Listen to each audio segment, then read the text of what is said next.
জাহান্নামের অবস্থা এত ভয়ঙ্কর হবে, জাহান্নামের ভেতরে লক্ষ লক্ষ কোটি কোটি কাফির মুশরিককে দেওয়ার পরেও জাহান্নাম বলবে হালমিম মাজিদ, আরো আছে নাকি, আরো দাও। কোটি কোটি কাফেরের দল, মুশরিকের দল, সীমা লঙ্ঘনকারী দল, তাদেরকে যখন জাহান্নামে ফেলা হবে, বড় বড় পাথর খণ্ড জাহান্নামে ফেলা হবে, তারপরও জাহান্নাম বলবে হালমিম মাজিদ, আরো আছে নাকি, দাও, আরো দাও, আরো দাও। আমার ক্ষুধা নিবারণ হয় নাই। জাহান্নামে তো উত্তপ্ত হবে, জ্বলন্ত হবে, ভয়ঙ্কর হবে। জাহান্নামের এক অংশ আরেক অংশকে খেয়ে ফেলবে। আল্লাহু আকবার। ফেরেশতারাও টালমাটাল হয়ে যাবে। জাহান্নামের রক্ষী ফেরেশতারা কি করবে তারা নিজেরাও বুঝতে পারবে না। কোটি কোটি মুশরিক কাফেরদেরকে জাহান্নামে নিক্ষেপ করার পরেও জাহান্নাম ঠান্ডা হবে না, শান্ত হবে না, বলবে হাল মিম মাজিদ, আরো আছে নাকি, আরো দাও। তখন আল্লাহ তাআলার কুদরতি পা জাহান্নামের ভেতরে ঢুকিয়ে দিবেন। সুবহানাল্লাহ পড়তে পারলেন না মজা করে? কোনো কিছুতেই যখন জাহান্নামকে শান্ত করা যায় না, আল্লাহ তাআলা তার কুদরতি পা জাহান্নামে ঢুকিয়ে দিবেন। দেওয়ার সাথে সাথে জাহান্নাম থেকে আওয়াজ আসবে, কাত কাত বিইজ্জাতিকা ওয়া বিকদরিক, আল্লাহ বিইজ্জাতিকা ওয়া বিকারামিক, আল্লাহ আপনার ইজ্জতের কসম, যথেষ্ট হয়েছে, এনাফ এনাফ, আর লাগবে না। সুবহানাল্লাহ বলেন।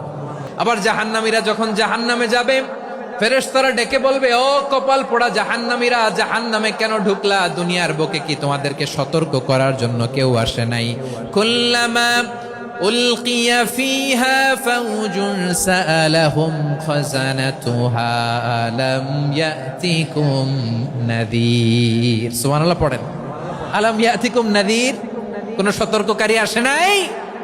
বিশ্বনবী নাযীর হয়ে, সতর্ককারী হয়ে পৃথিবীতে আসলেন। তিনি জাহান্নামের ব্যাপারে উম্মাকে সতর্ক করেছেন।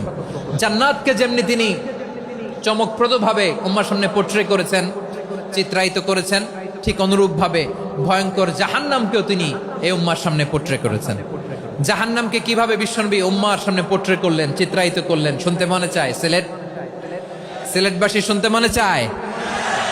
জান্নাতের কথা শুনে যেমনি জান্নাতে যাওয়ার ব্যাপারে আপনারা আগ্রহী হয়েছেন, জান্নাতের নাজ নেয়ামতের কথা শুনে, জান্নাতের ফিচার শুনে যেমনি জান্নাতে যাওয়ার ব্যাপারে আমরা উদ্বেলিত হয়েছি, উচ্ছ্বসিত হয়েছি, জাহান্নামের কথা শুনলে কিন্তু আমাদের কলিজা কেঁপে উঠবে।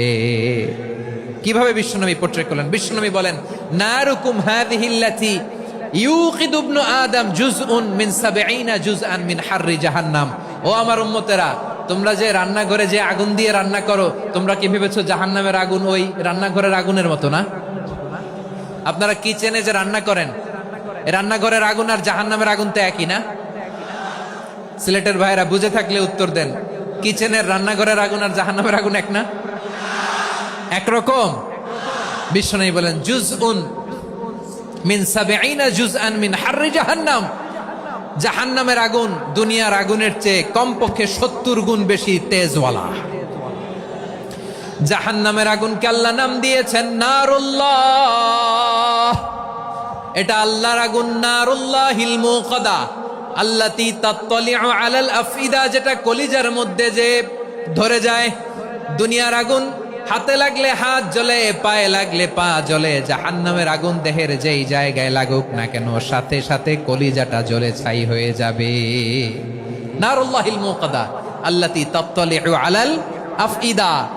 জাহান্নামের আগুন গায়ে লাগলে আপনার কলিজা পুড়ে ছাই হয়ে যাবে। ওই জাহান্নামে আমরা যেতে চাই?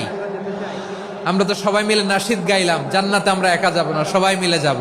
ওই জাহান্নাম থেকেও সবাই মিলে বাঁচার দরকার আছে না নাই?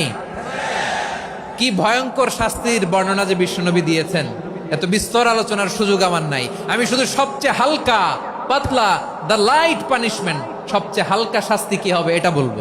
বিশ্বনবী বলেন, ইন্না আহওয়ানা আহলিন নারি আযাবান ইয়াউমাল কিয়ামাতি লারাজুলুন তুদাউ ফি আখমাসি কদামাইহি জামরাতান ইয়াগলি মিনহুমা দিমাগু।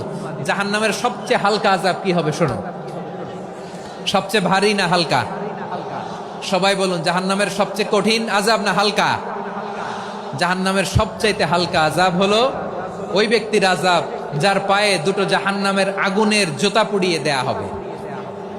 ওই আগুনের উত্তাপে তার মাথার মগজগুলো ভাতের মারের মতো টপ টপ টপ টপ করে বেয়ে বেয়ে পড়বে। নাউজুবিল্লাহ পড়বেন না? আচ্ছা প্রিয় সিলেট, আওয়াজ করে বলেন, এইটা যদি সবচেয়ে লাইট পানিশমেন্ট হয়, সবচেয়ে হালকা পাতলা সহনীয় আযাব যদি হয়, তাহলে ভয়ঙ্কর তোমা আযাবের কি অবস্থা হবে? আমরা কি ওই জাহান্নামে যেতে চাই? ওই ভয়ঙ্কর জাহান্নামে আমরা যেতে চাই কেউ? আমরা সব সময় ওই জাহান্নাম থেকে আল্লাহর কাছে পানাহা চাই। আওয়াজ করে বলেন ঠিক কিনা? বিশ্বনবী সব সময় আল্লাহর কাছে আল্লাহর জান্নাত চাইতেন, আল্লাহর জাহান্নাম থেকে পানাহা চাইতেন। তিনি বলতেন, আল্লাহুম্মা ইন্না নাসআলুকাল জান্নাতা ওয়া নাউযু বিকা মিনান নার। আল্লাহ তোমার কাছে জান্নাত চাই, তোমার জাহান্নাম থেকে পানাহা চাই। আবার আমরা যখন দোয়া পড়ি, আমরা পড়ি রব্বানা আতিনা ফিদ দুনিয়া হাসানাতাও ওয়া ফিল আখিরাতি হাসানাতাও ওয়া কিনা আযাবান নার। আল্লাহ দুনিয়ার কল্যাণ দাও, আখিরাতের কল্যাণ দাও, জাহান্নামের আগুন থেকে বাঁচিয়ে দাও। পড়ে আমিন। ওয়া কিনা আযাবান নার মানে কি? আল্লাহ তুমি আমাদেরকে বাঁচাও আগুনের শাস্তি থেকে। এটা বিশ্বনবীর সবচাইতে প্রিয় দোয়া ছিল। নবী যখন তাওয়াফ করতেন, প্রতিটা তাওয়াফে তিনি এই দোয়াটা পড়তেন।